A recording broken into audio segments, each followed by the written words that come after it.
श्री सतगुरु महाराज की जय। संत में ही लीलामृत तृतीय सोपान उपासना कांड। बहुरी पधारे माया गंजा, सतगुरु साहब करुणा पुंजा। दिवस एक रजनी भेंता, आप बुलाए सत गुरु संता। भुज प्रलंब गही आशीष किए, पुनि डिगलाई सबद विधि दिए। वहाँ से लौटकर बाबा साहब ने पुनः भागलपुर स्थित मायागंज मोहल्ला आ गए। एक दिन ब्रह्म मुहूर्त में गुरुदेव ने आपको बुलाया और अपनी विशाल भुजा से पकड़कर आशीर्वाद प्रदान किया। फिर समीप बैठाकर नादानुसंधान की विधि भेद बतला दी। अरु बोले गुरु देव सहरसा, करहु नाही यहु विधि 10 वर्षा। अब हूँ ध्यान सुस मन महधरहूँ,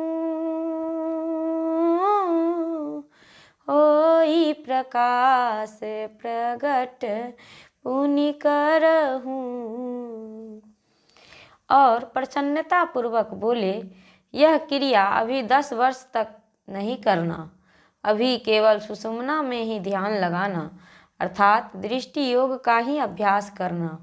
जब अंतः प्रकाश प्रकट हो जाए तब फिर शब्द योग का अभ्यास करना। मैं यह कीन वर्ष 16 याते होई सकल कलमस छै। पुनि वै दृष्टि सुथिर तिल ध्याना, तब धुनि धार धरत जन श्याना। मैंने दृष्टि योग का अभ्यास 32 वर्ष तक किया है। इस साधना के द्वारा समस्त पाप नष्ट हो जाते हैं। फिर प्रणव बिंदु के ध्यान में दृष्टि स्थिर होती है, तब श्रेष्ठ अभ्यासी शब्द की धारा को ग्रहण कर पाता है। सकल शब्द सो ध्यान हटावे, तब एक मंत्र सुमिरी जन पावे। जब संसार सकल मिटी जाही, तब एक रूप ध्यान महाही। जब अभ्यासी संसार के समस्त शब्दों से मन को अलग कर लेता है, तब एक दृष्ट मंत्र का ठीक ठीक स्मरण होता है। और जब संसार का सारा रूप मन से समाप्त हो जाता है, तब कहीं एक इष्ट रूप ध्यान में आता है। जब स्थूल ध्यान स्थिर होई, तब पुनीत मुख दर्शत कोई। यही विधि होई ध्यान जिनकेरा, पुनि दृग मध्य लगा वही डेरा। जब इष्ट के स्थूल रूप में मन एकाग्र हो जाता है, तब कोई पवित्र मुखमंडल का दर्शन कर पाता है। इस प्रकार जिनसे ध्यान बनता है फिर वह आँखों के बीच में अपने को ठहरा पाता है। नाशाग्र दृष्टि युग साधे तब कोई साधे बिंदु अपराध है। सोख सिंधु तमस्त खाई भ्रिकुटी मध्य ज्योत प्रगटाई। जब नासाग्र में दृष्टि की दोनों धारों को जोड़ने की साधना की जाती है तब कोई साधक बिंदु की उपासना कर पाता है। वह बिंदु अंधकारमय समुद्र की गहरी खाई का शोषण कर लेता है। उसके बाद भुर्गोर मध्य में प्रकाश प्रकट होता है। लांघ सिंधु चढ़ाई गढ़ लंका त्यागत पिंड वीर वरबंका। बढ़ई चिराग गगन कैमाही कोटिन सुर नूर झलकाही। नवद्वार रूप समुद्र को लांघ कर तमस प्रधान अंधकार रूप लंका गढ़ पर आरोहण कर अत्यंत प्रचंड वीर पिंड शरीर का परित्याग कर सूक्ष्माकाश के अंदर जलता हुआ चिराग और करोड़ों सूर्य के समान प्रकाश को प्रकट हुआ देखता है। गारे धुजा सुन महाजाई डंक बजाए इंद्री जय पाई। त्रिकुटी मध्य माघा महाघन गर्जा मारे पछारी सूर अति तर जा। सूक्ष्माकाश में जाकर ध्वजा को रोपता है अर्थात शून्य महल पर अधिकार प्राप्त कर लेता है और डंका बजाकर इंद्रियों को जीत लेता है।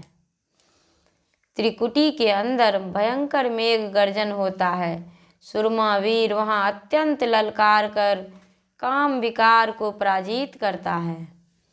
मन सारंग सुथिर करि डारे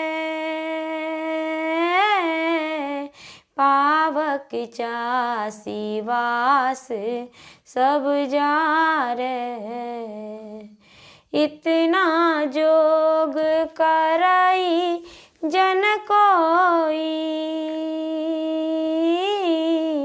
सुरत शब्द विधि पावई तो सोई।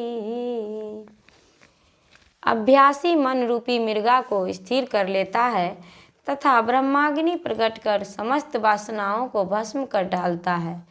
इतनी योग साधना जब भक्त कर लेता है तब वह सुरत शब्द योग का भेद प्राप्त करता है अर्थात नादानुसंधान की युक्ति प्राप्त करता है। मैं यह कीन बरस 32 लाला विशंति अर्ध करीसा तब उर्माही रहे शुभ ज्ञाना तात मैं यह भेद बखाना। मैंने उपर्युक्त अभ्यास 32 वर्षों तक किया है लाला, तुम कम से कम 10 वर्ष जरूर करना। तुम्हारे अंदर में यह शुभ ज्ञान रहे इसीलिए मैंने यह विधि तुम्हें बतला दी। भर मैं अमित याही लगिता था छारे भवन पिता अरु माता। इसी विधि को जानने के लिए हे पुत्र तुम बहुत भटके हो और घर तथा पिता माता का परित्याग किए हो। अब करहूँ गृह महु जाई के जप ध्यान नित्य प्रतिलालना। सिद्धांत यह सब संत जन कहा करहूँ अति परिपालना। चिर जियहूँ जग महु तात हमरे सुयस दहु दिशि छाई हों। आशीष देवी साह कर यही जन्म सब सुख पाई हो। हे प्रिय लाल अब अपने घर में जाकर नित्य नियम पूर्वक जप और ध्यान करना। यह सभी संत जनों का सिद्ध किया हुआ अंतिम निर्णय है। इसका अध्ययन अनुपालन करना। हे हमारे पुत्र तुम संसार में बहुत दिनों तक चिरंजीवी होकर रहोगे। देवी साहब का यह आशीर्वाद है कि तुम इसी जन्म में सब प्राप्त कर लोगे। गए मुरादाबाद पुनी अस कही सतगुरु सा। आप धरहरा को चले मिली वस्तु मन चाह। आपको इतना उपदेश देकर परम संत बाबा देवी साहब मुरादाबाद चले गए। आप भी अपनी मनोभिलषित वस्तु को प्राप्त कर सिकलीगढ़ धरहरा के लिए प्रस्थित हुए। श्री सतगुरु महाराज की जय।